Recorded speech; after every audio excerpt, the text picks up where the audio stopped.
Okay, so in this video today, I'm going to share a concept that has vastly improved my communication skills. It's a distinction that has helped me socially, professionally, basically any situation where I've had to deal with another human being. So what I'm going to demonstrate today is the distinction between communicating information and communicating emotions. There's a qualitative difference between the two, and mixing them up can lead to massive misunderstandings, at which I've had lots of first-hand experience with. As an Aspie, I've always lent towards hearing things more literally than they've been intended, and so, which is, this information, and that's got me into trouble a lot. I listen to the words that come out of someone's mouth, and I miss the meaning and intention of the message that they were trying to communicate in the first place.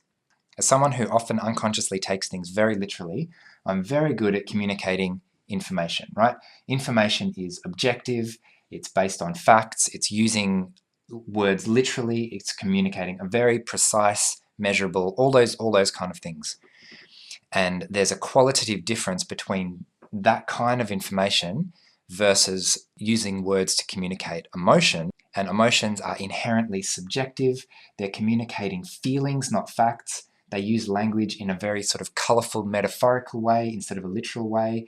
You can't really quite pin down exactly what an emotion is, which means it's always sort of using ambiguous language, trying to describe qualitatively what something feels like, rather than being really precise, using literal language to describe precisely what something is. So hopefully you're getting a sense of that there could be two completely different things that someone is trying to communicate. And when someone is very emotional, they're a lot less likely to be using literal language. One of the reasons that emotions are often difficult to express is because the emotional brain literally doesn't have any words, right? They're literally two separate parts of the brain, one controlling language and one controlling emotions.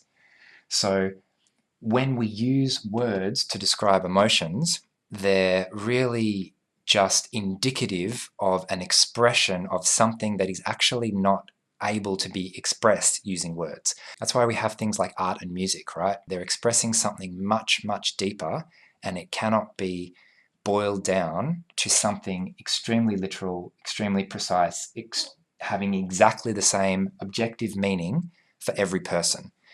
So that's why expressing emotions are inherently ambiguous. Okay, so what are some examples of communicating information?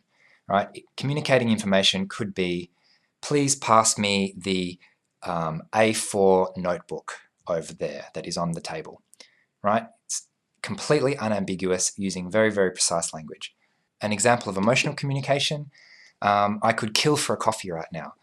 I'm so hungry I could eat a horse. Right? We don't eat horses in my culture. Why would anyone say that? What's important when expressing emotions or desires or feelings? It is more important to get the scale of the magnitude right. So when I say I could kill for a coffee, what I'm saying is I want a coffee. I really, really, really, really, really, really want a coffee. And to try and emphasize that point, I'm like, what's the most extreme thing that I could think of doing right now? I could kill someone so that I could get a coffee.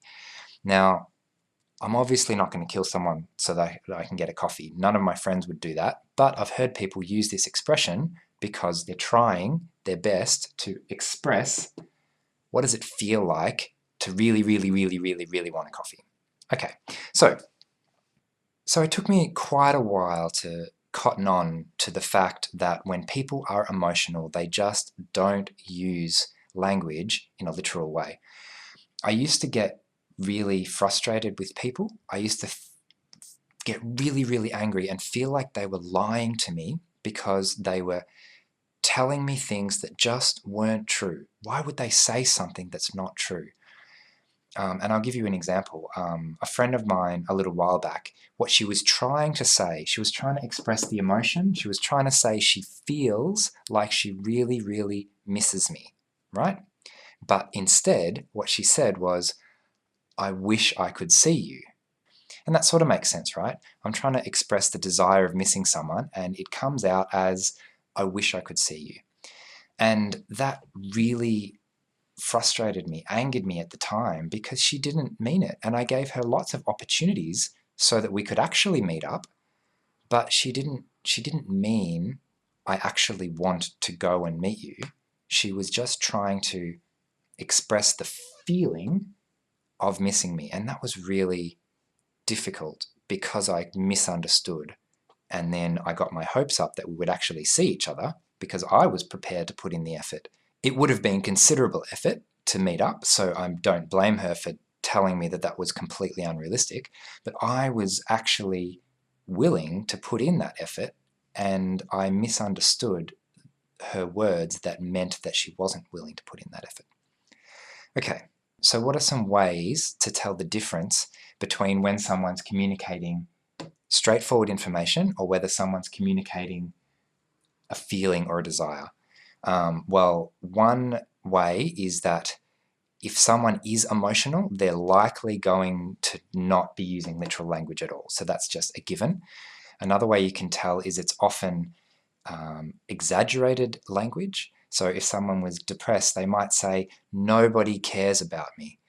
And the last thing they need is for someone to correct the actual literal words and say, no, no, no, there are lots of people who care about you.